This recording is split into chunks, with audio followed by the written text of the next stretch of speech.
Hello, my name is Kate White, and welcome to my presentation, which is Pre and Perinatal Healing Happens in Layers. And it's a beginning talk about how we work somatically with the early layers. About what we mean by that is anything that starts preconception, conception, gestation, birth, and afterbirth. So all of these have somatic markers, and for those who are not familiar of how to work with them, this is just we call it a primer, which is a word that means just like a beginning document, beginning way of working. And it introduces you to the other maps that I have. I've developed maps for practitioners and for clients to understand the nature of their early trauma. So I'm going to go ahead and start my PowerPoint. Okay, so I'm very grateful and glad to be doing this with the Chinese uh, Psychological Organization. I'm very grateful to be asked, and thank you so very much. And you all are so welcome. I'm so glad that you're here and you want to learn about working with early trauma or earliest trauma. So just to orient you, I just wanted to give you an overview of how I am going to be working. So these are the introduction of the layers. Like I said, I've mapped it out into different layers.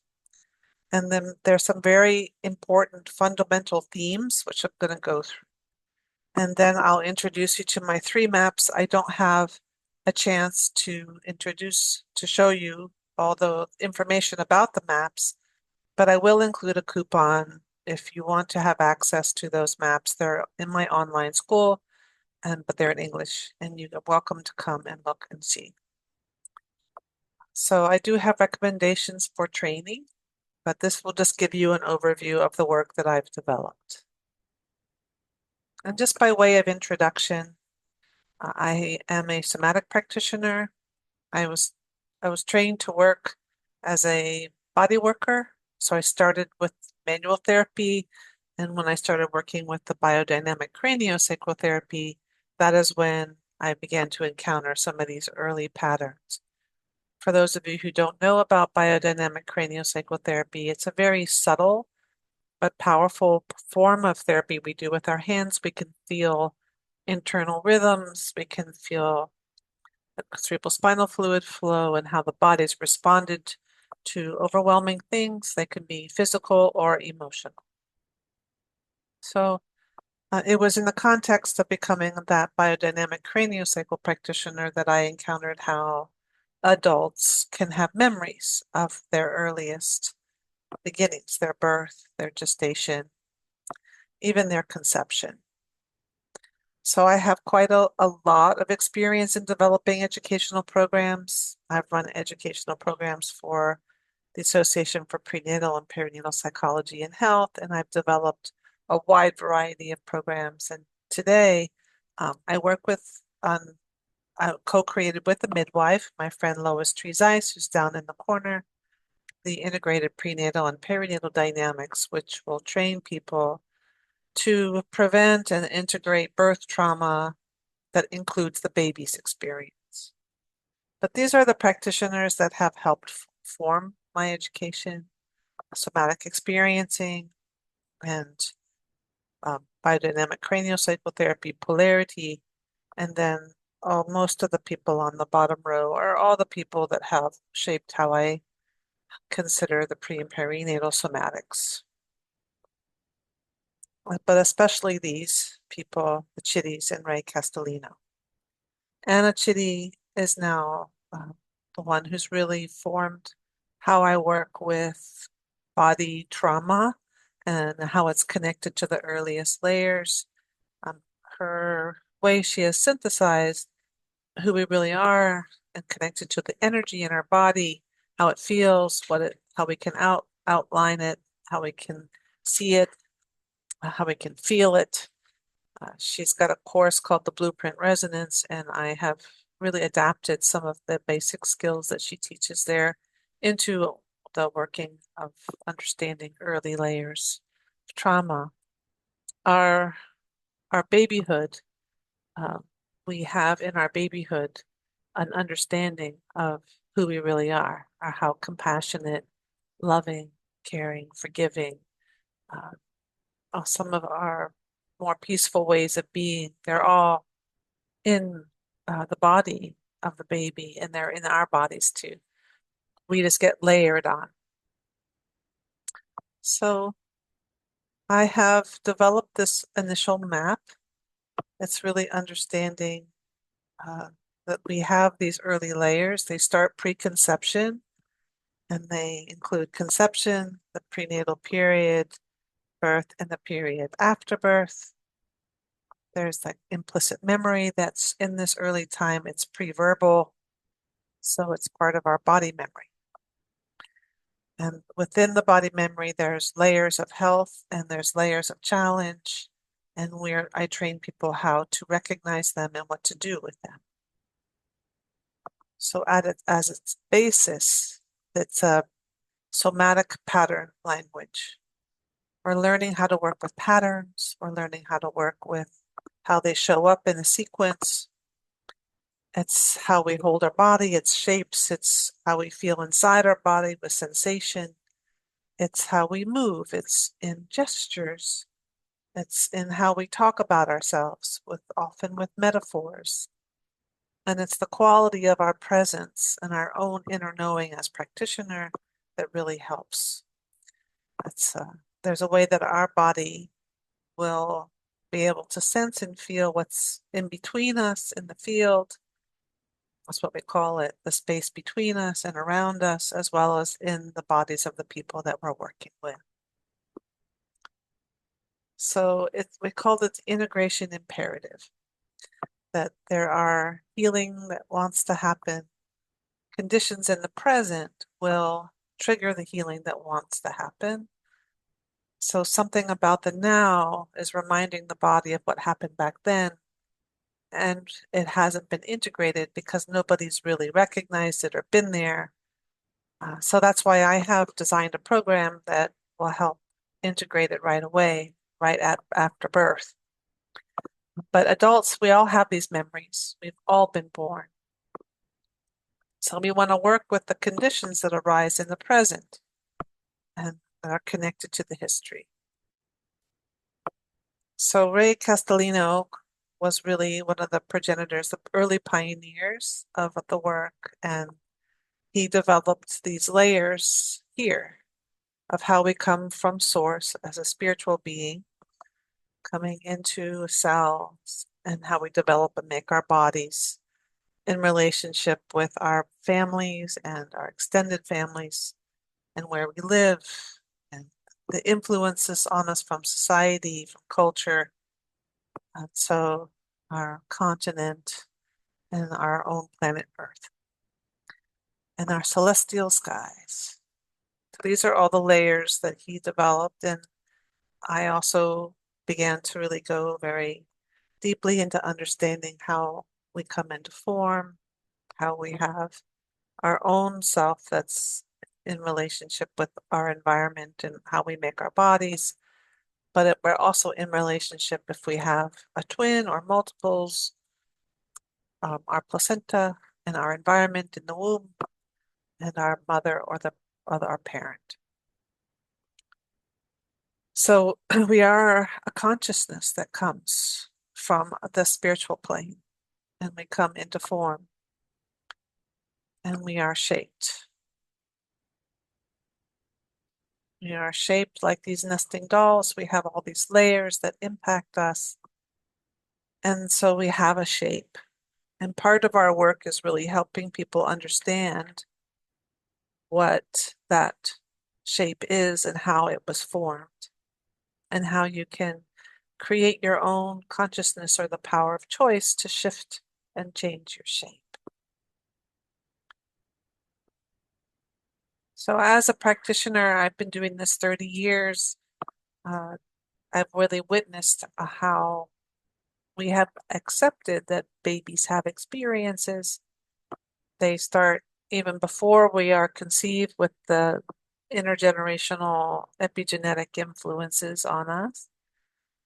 And we have our womb experiences, and then we have experiences starting in the especially the third trimester going on forward, early childhood, where a lot of our neurons will fire. We have so many neurons, billions of synapses.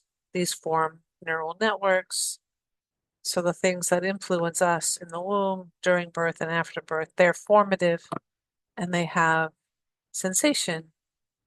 They have compression from birth. May have pain or fear of different kinds of being separated from our parent or being put in the NICU, neonatal intensive care, or maybe there was something going on with our parent when we were in the womb. Perhaps there was a war or some forced relocation or the death of another parent or grandparent. There's a lot of things that influence us, and there are many, many patterns that connect. So that's why it takes a while to learn all the things. But I love to start here with this idea that the womb is a schoolroom and every baby attends. And so we make our body in relationship with our parents, our families, and the things that we encounter. And we have 12 senses, not just five. Babies are super sensitive, super sentient. They have awareness and perceptions. And so we learn in the womb. And we learn and we create our brain and our body there. And if it's been very challenging, which for many pregnant people it is, we have a survival physiology. It comes online right away. Our limbic brain that is part of our fight or flight responses, that starts with cells that are coming together even as early as 3 weeks in utero. And so there's a way that we build our brain and our bodies from the bottom up. So this is a bottom up therapy, is how we describe it. It's in our bodies, it's sensation. It's in the base, our brainstem. It's not part of our neocortex or our cognition, but it does arise as sensations. And so we seek to make a story about it. And often the story started when we were babies. So we want to be able to recognize when we're having a memory related to our earliest experience. So commonly it's been called pre and perinatal psychology or birth psychology, but it's really a misnomer. It's not psychology, but a holistic mind-body paradigm where implicit somatic memory is active. It's active and alive. And these experiences, if they're not recognized, named, differentiated from, settled, they can stay alive in our system. So often people come to me when they say, oh, I've had this pattern, but talk therapy hasn't helped it hardly at all. And I was wondering if you could help me with it. So pre and perinatal cymatics is when your body remembers the story and the conditions are similar to the memory that's in present time. So the pattern is activated. That's that integration imperative. It comes up for integration. So the implicit body sensations create an experience and the mind tries to make sense of it. It creates a story. It's like, oh, this is about you. This is about something in the present. And it may have its roots there. There may be something in the present that really needs our attention, but it doesn't have that life-death feel that's really about sometimes in the early layers. That's what we encounter. We encounter survival states so that your body takes over in the memory and it has these physiological responses of flight, fight, or freeze. So when the pattern is recognized and the nervous system response included in the awareness of the person you're working with, then that is crucial for healing. So what I want practitioners to be able to do is recognize the pattern and know how to be with it. And it's a somatic way. It's not necessarily a cognitive story, but the story and the meaning are important. So why is it called PPN? So it's been called all kinds of things over the years. Primal therapy, primal psychology, rebirthing. but nothing really stuck. So pre and perinatal it's not, it's got pre and perinatal psychology, but it's PPN that really stuck. So we're working with sensation, we're working with the autonomic nervous system states and meaning making. So not all the ways we react to life have to do with what's actually happening in the moment. So you want to be fluent in understanding sensation and sensation words. Like be able to recognize all these states that arise in our body. They all have sensations. Could be heat, it could be cold, could be heavy or light, could be a space that opens up in our body. So that's why we try to teach practitioners the language, the how to ask what's happening in your body. Does it have a shape or a texture or a temperature? These are all important. And, and it has, when we're here in the healing space, it can have an expansion and it can have a grounding and a lightness. But there's a lot of sensations that are connected to the states that arise. So implicit memory is when the body remembers, and they can be hot or powerfully compelling. This is a quote from Peter Levine in his book Trauma and Memory. They arise as a collage, so they kind of lay over each other, and they are sensations, emotions, and behaviors. So it's just a very powerful, quick, and the body is sensing there's danger or there's something overwhelming when it may be related to a memory. And one of those questions that we consciously or unconsciously ask is, am I safe? So things that arise maybe have our memories triggering an actual physiological response. So we ask our practitioners to be fluent in the autonomic nervous system, that it has adaptive responses, which are really important. It's how your body survived. And so they can have a variety of states. There's 5 distinct states that we teach. And they're all healthy responses, but some of them are because of overwhelm. So there's that social engagement, which is our connection with another. There's that sympathetic action, which is just simply pleasurable movement or excitement. And there can be flow states connected to sympathetic action. Then there's that fight or flight, which includes anxiety as well as frustration, anger or rage, or even terror. And there's parasympathetic rest, which is a normal state. So we have periods of action and rest. And then a lot of us have the protective feature of a parasympathetic freeze or numbing or numbness. So like all these states are here on the right. And so we want to be able to know what those are and when they come in. So trauma creates these patterns of adaptive responses that we can recognize. So there's therapies that have been developed over the time that I've been practitioners, the somatic experiencing, psychomotor psychotherapy, somatic trauma resolution. Like we're understanding that there's memories that are held in the body and babies experience all of these. So as adults, we can have these spontaneous memories of these states when the conditions in the present trigger those deep implicit memories. And they're part of how our body remembers, our interoception. All these layers inside, nerves and tissue states and tissue memories. And so how we feel in our bodies impacts our emotional states, and the state is what drives the story. So what I teach practitioners is how to identify the state. And there's a continuum between our internal state and the story we tell ourselves about the way we feel. So that's part of being with somebody, is helping slow it down enough to be curious about the state. So the body remembers, but there's a way that we can differentiate whether you're having a memory or something in the present or a combination of both.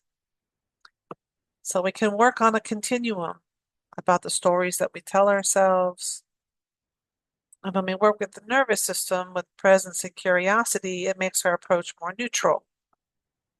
So we can then more easily shift our state.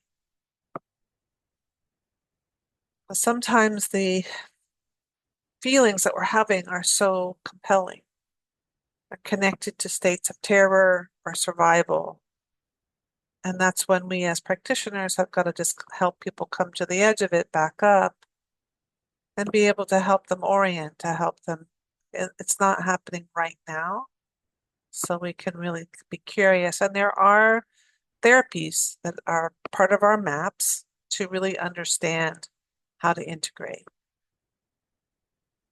But we work with the body. The body bears the burden, the body remembers, the body keeps the score. It starts in us before conception with our parents and our ancestors.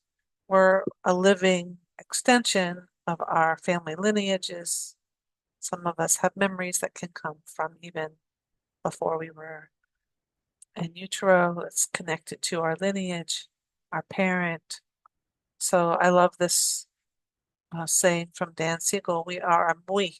We are a me and a we. So we are influenced by each other. So trauma responses have states, and we're not all the same. Some of us have faster states, some of us are slower, some of us are more sensitive, or others resilient.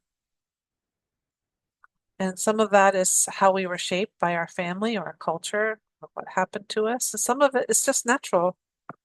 It's who we are. Like I know that some people are really more sensitive than others.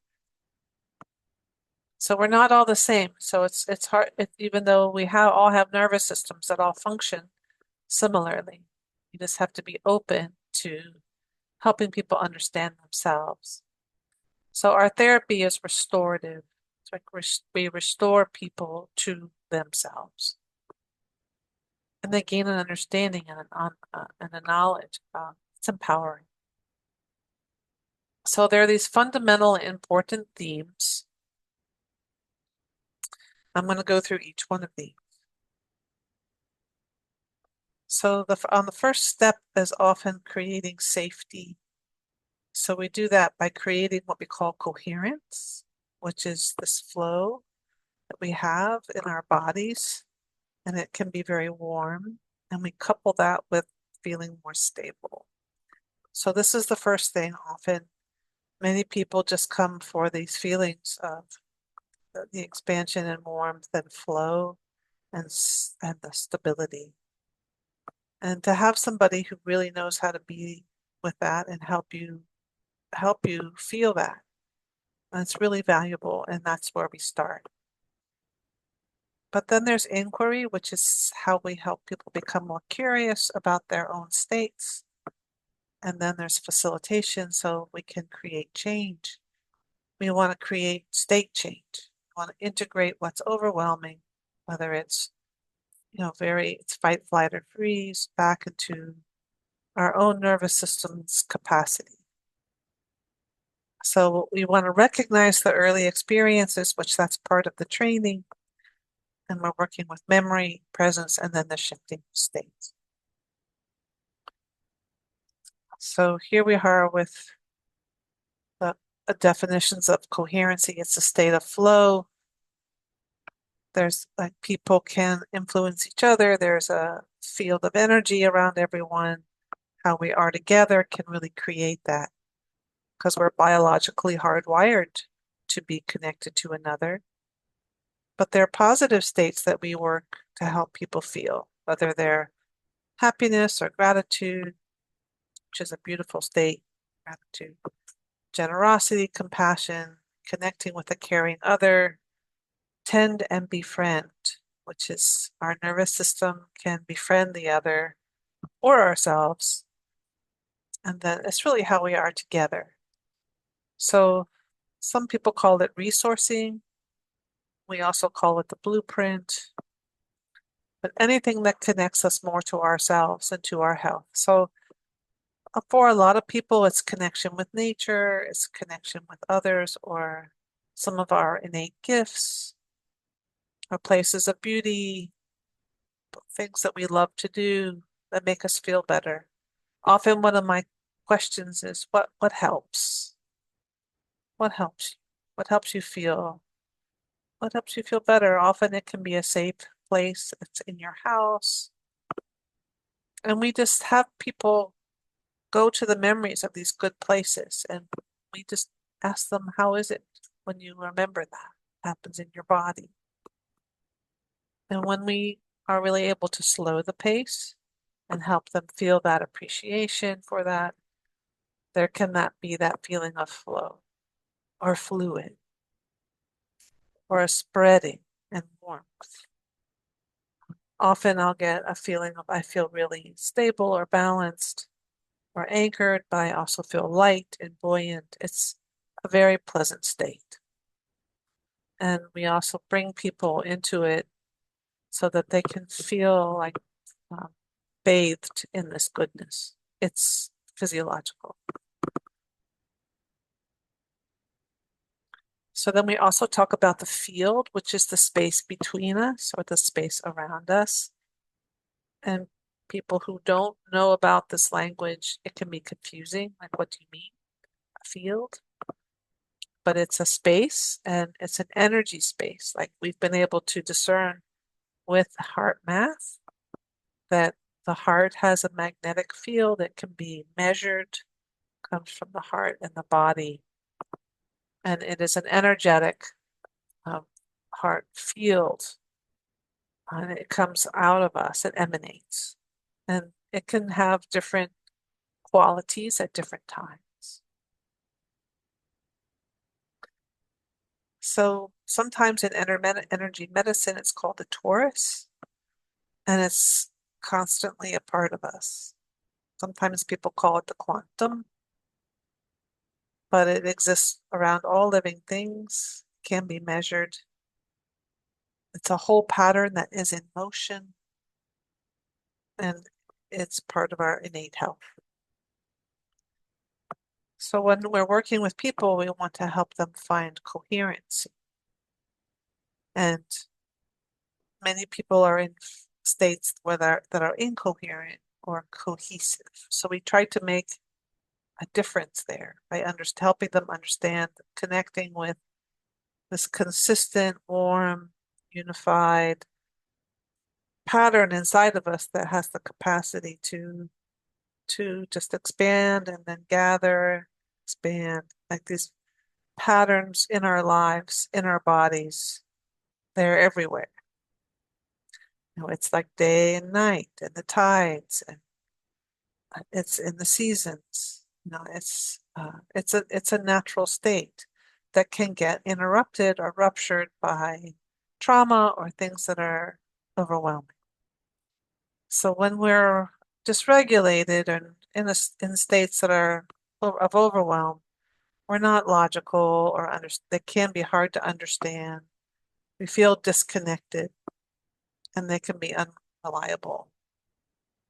And then there's the cohesive states that we truly try hard to hold ourselves together, but that has a cost.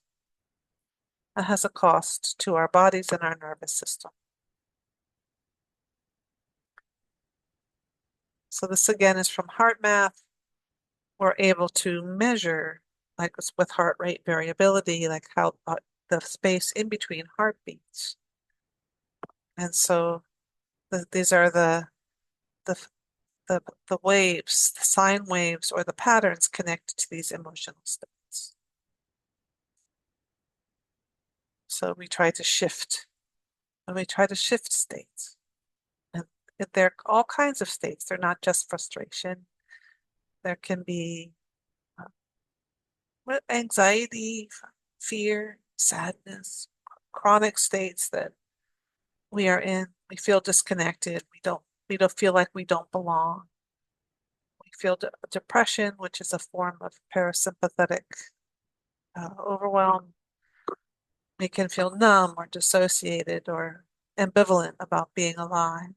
And some of these places, these states in us have our roots in the perinatal time or even before. So to be with these states, we practice presence.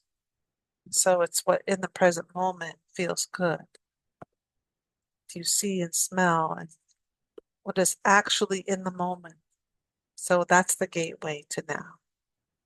So we use the sensations of the present, our our body in the chair, our clothing on our skin, who we really are on the inside, just feeling that the naturalness of who we really are. And these kind of moments, the present is really all we have. But we're so responsive to our history and to the future. We have a lot of anxiety about the future. So here are some more ways we help people with creating safety. It's ground, center, neutral. And you feel your seat and your feet and your breath. And it's nice just to make contact with where you can feel your breath in your body. Feel your seat and your feet on the floor.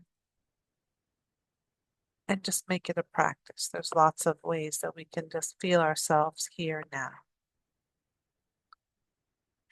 And we have all this inquiry, like what are the qualities of this state that you're recognizing? And what happens when you recognize that? It can feel very different. You become very much open, more uplifted, be able to orient around. So we couple that with the sensations of what feels more stable.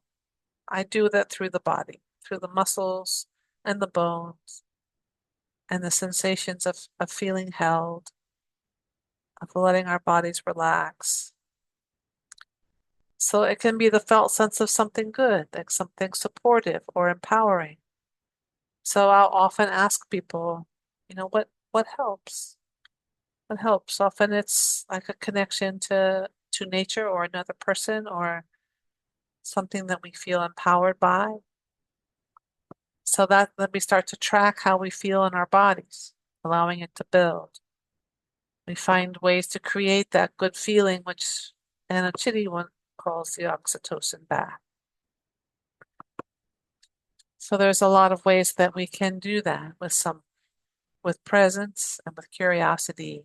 And I also use touch. I use 5 different kinds of touch. So then we can orient to structure, things that are always here, like the earth or a tree, the sky, the ocean. In our skeleton, it's our bones and our muscles, our bigger muscles, and movement or sensations, feeling of touch. So themes for safety and regulation are it's about choice. Do I feel like I have choice? What is my authentic impulse? And how do I discover that? And how can we make choices?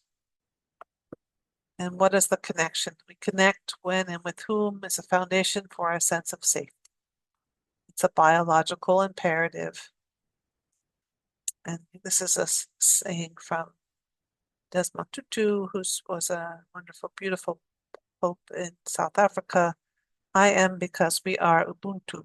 It's just a part of how we are as people.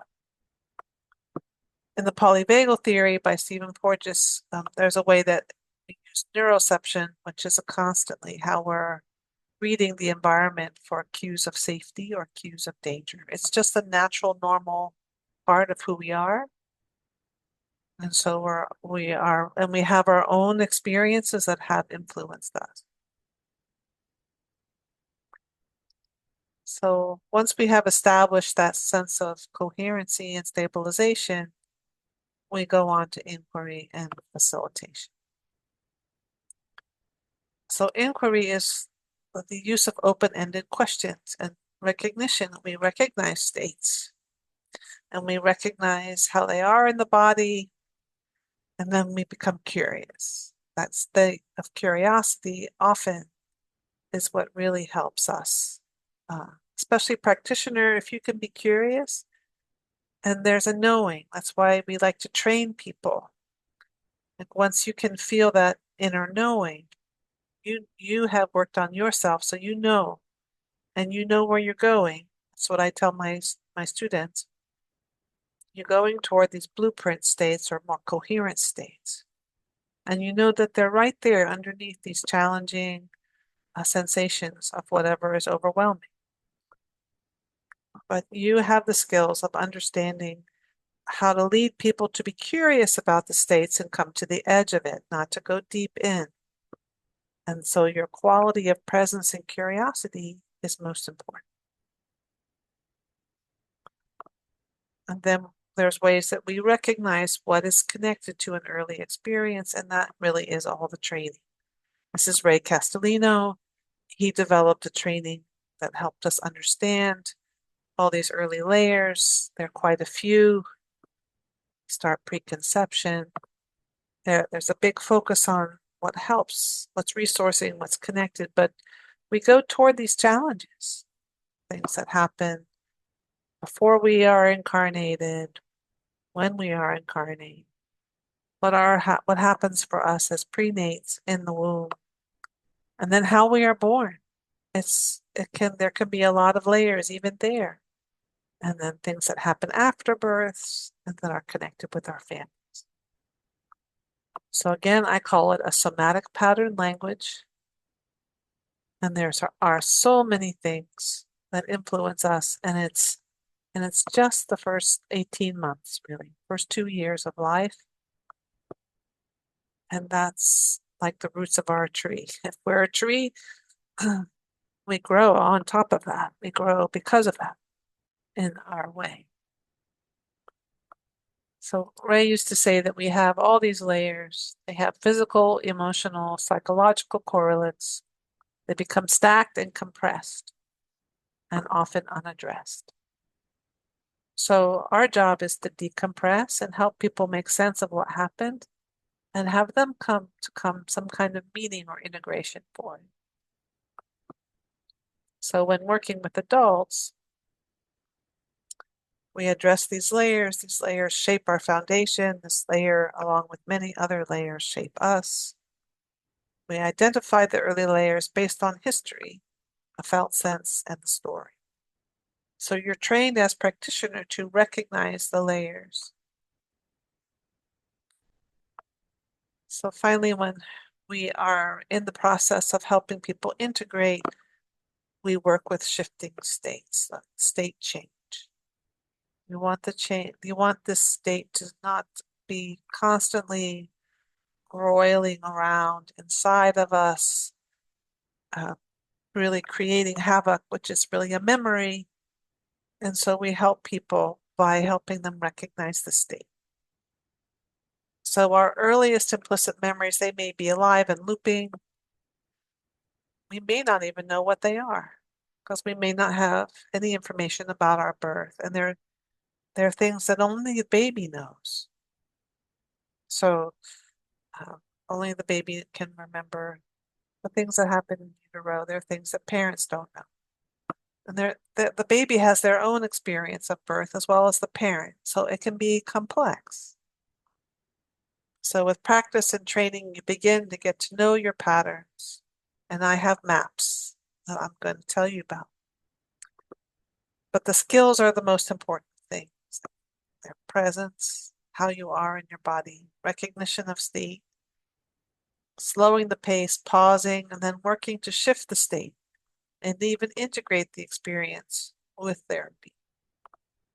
So I have ways I do that with the different kinds of training I've had. But it really is about just simply recognizing these states, integrating them by moving away from them, which we call broadening, moving more toward them, called deepening. So it's really creating more flow. And a lot of times when we are overwhelmed, it creates a fixed state. So we're relieving fixation. So let's practice. So So just do a little body scan and find an area of tension. Some people, when they have anxiety, it's in their gut or their chest, back. Come to the edge of it and notice how it is. Is there a shape? Is it like a circle or a square? Maybe it's jagged. Maybe that it has rough edges. It's on the left or the right, superficial or deep. And then you can shift to another place in the body that feels okay. And you can really be curious about it. That you have legs, you have feet, and you can just spend some time there with curiosity and shift back. That is one simple way of looking. So I have 3 maps. I'm going to give you just a taste of each one of them. Map 1 is an introduction to the layers and the physiology of trauma, which I've talked a little bit about. Map 2 are these 5 distinct experiential layers that are in our bodies. There are 5 layers, and I'm going to show you all of them. And then there's these blueprint and imprint possibilities. So there's like a lot of patterns, like I've told you. So here's another map. It's like in the body, there's all this physiology. Skin, muscle, fascia, which is one of the places where we hold a lot of memory, sensation, which is wrapped around our muscles and our bones and our organs. It's our bones, it's our fluid systems. There's all kinds of, there's not just blood, there's cerebral spinal fluid, and there's interstitium now, which is another type of layer of tissue. It's fluid, but gel-like. There's lymph. And there's a sense of potency in our body that is ignited when we come into form, when we come into life. And there's therapies that we know how to support that, which is the biodynamic craniosacral therapy. The layers that we work with when we're working with earliest trauma, there's the health, there's always the health. And we train people to look for and feel that health. Then there's shock trauma, which is like when there's a sudden thing that happens, and that does happen in birth and for babies and for parents when they're pregnant. But it's very shocking, and shock is hard in the body. It's very toxic. So we learn how to recognize that layer. Then there's developmental trauma, which is part of a long-term formative sequence. It's often our family dynamic or something in the culture or the place where we live. Often it's neglect, and it's chronic, and sometimes called complex PTSD. And underneath that, there's the blueprint, which is an energetic wellspring in our body that's constantly there. It has sensation. It's connected with essential qualities of who we really are, compassion and uh, our own will, how our energy is, with a feeling of peace. And real power is peaceful. And that feeling of forgiveness or gratitude or joy or delight, all these things are here in our body in that blueprint state. Often they're coupled with these overwhelming things. So that's why we work to understand what the overwhelm is and have a felt sense that we know that the blueprint is not far behind. And then there are the earliest elements. This is, for me, the embryo. I just love the embryo. I can talk more about that another time. But also just our elemental self. And I think that energy centers are part of a lot of old medicine. And so there's ways that we come into form as yin and yang. And so there's these early, more mysterious, mythical areas of us that are real, but they are at the very basis of us. And so on the very far right, there's this sense of all those layers So there's a lot to learn. It's attachment and conception and the prenatal period, birth, after birth, and the first year of life. There's a lot of things to learn. So your number one map is the autonomic nervous system, but it describes all the things that our nervous system does. And so you're going to want to be fluent in that. That's the first map. The second map are all these layers that I just talked about. What I really try to help people feel is their own essential quality, the things that make us human. And it's such a privilege to be a human being, be able to have these experiences on planet Earth, to help people claim that part of themselves that is these our initial essential selves. I love our humanness, our basic humanness is very beautiful, but we're overlaid and coupled, obscured and impacted and weighed down often by overwhelming things that happen, and often they happen in a sequence and they happen over and over.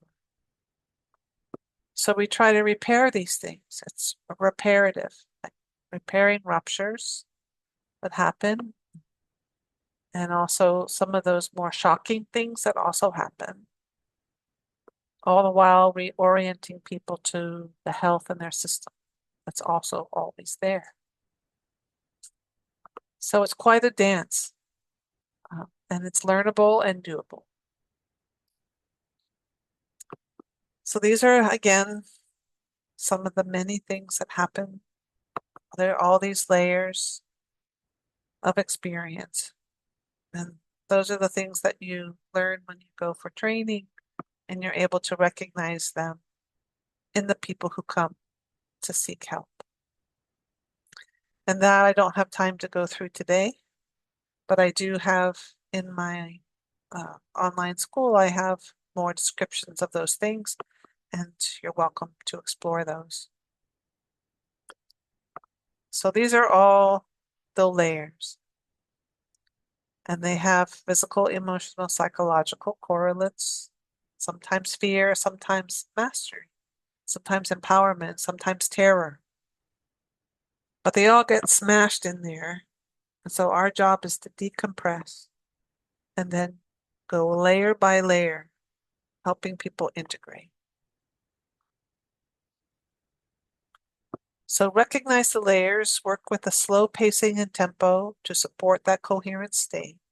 And then you integrate the state. You shift integration, presence, curiosity, stabilization, and connection in a co-creative field of safety. So here are some of my practices I recommend for people: birth process workshops, private practitioner sessions. And then if you get a chance to do a training, you will learn so much. You go through each of the layers. But you can get those also from birth process workshops. I recommend the small groups so that you can be a part of other people's experiences and learn. This is the training that I have developed with my midwife partner, Lois Treesice. It's built on several approaches, has a lot of technical information about midwifery, about how to attend births and what actually happens at births. Because I really feel like that's a lot of practitioners, if they're psychological, you're going to need to know what actually happens at births. And then you really want to know about the autonomic nervous system and their adaptation responses to traumatic experiences, starting preconception. So there can be quite a few of those. So in my model of care, it starts preconception. It includes the baby's experience. I care for families with babies right after birth, and I address what happens for the whole family.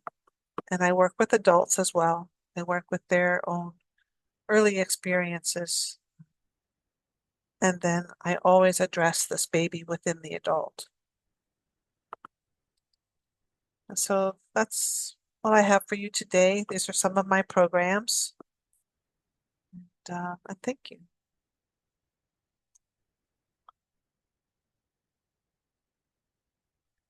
I'll be there with you all when you are discussing this in person, and I'll be happy to take questions then.